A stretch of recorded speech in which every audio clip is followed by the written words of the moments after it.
Welcome back to the north end. Here we have a wall that is what's left of a garage that was built probably back in, I don't know, I'd say probably 80 to 100 years ago. Could be older.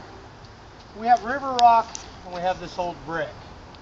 We've already done some tuck pointing on this. This is the color we have to match is a white buff, which is buff from the pollution over time. And so you have a consistency of this almost weeping mortar, and this is what we have to match. So we're going to show how we get this texture here. If you look down here, we just take your common grout bag, and we have a really light mix with a lot of lime because of the age of this. A lot of times when you're doing the old historic buildings, you're going to want to use more sand and lime than you do Portland, and the reason is because if there's ever a shift in the building or an earthquake or anything like that, you're going to want to make sure that the stress crack doesn't tear out the stone, doesn't tear apart the brick. And so because this is such an old wall, we're going to go ahead and use a lot of lime. So this is how we get it in the wall. And you could use a tuck pointer, but usually I only like to use a tuck pointer for straight joints. When you got a lot of this variation in this river rock, you're not going to want to mess around with too much of the tuck pointing. This is a lot faster this way. So once you get it in there, now you're going to want to make it actually stick out past the stone a little bit so you can get a texture on there. And then when you're done with that, you're going to need a tuck pointer.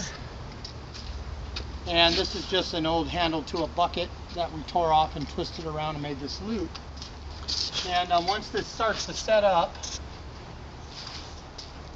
it looks like it's dry enough. I don't know what that was.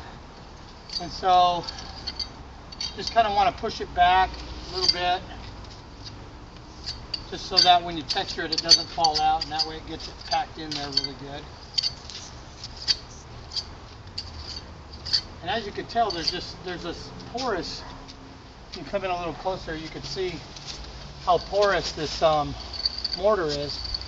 And so we want to get that look, and not this slick look, and not the just put in look. So this is where this comes in handy. You see how that roughs it up? Really nice. You just bring it over to the edge of the lip.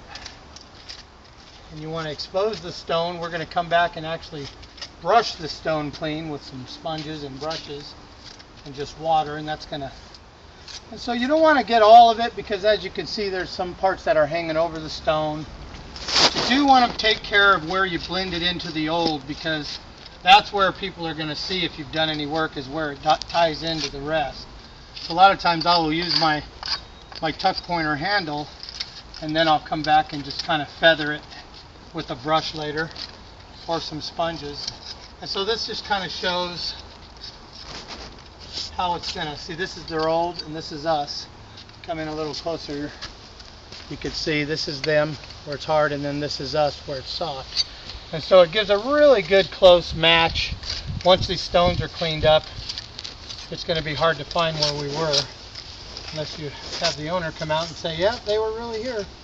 And so that's pretty much what we do. And then of course we're going to come back and brush these stone, and use a little bit of water and some sponges, and make sure we get it all clean like this up here. Thank you very much for watching.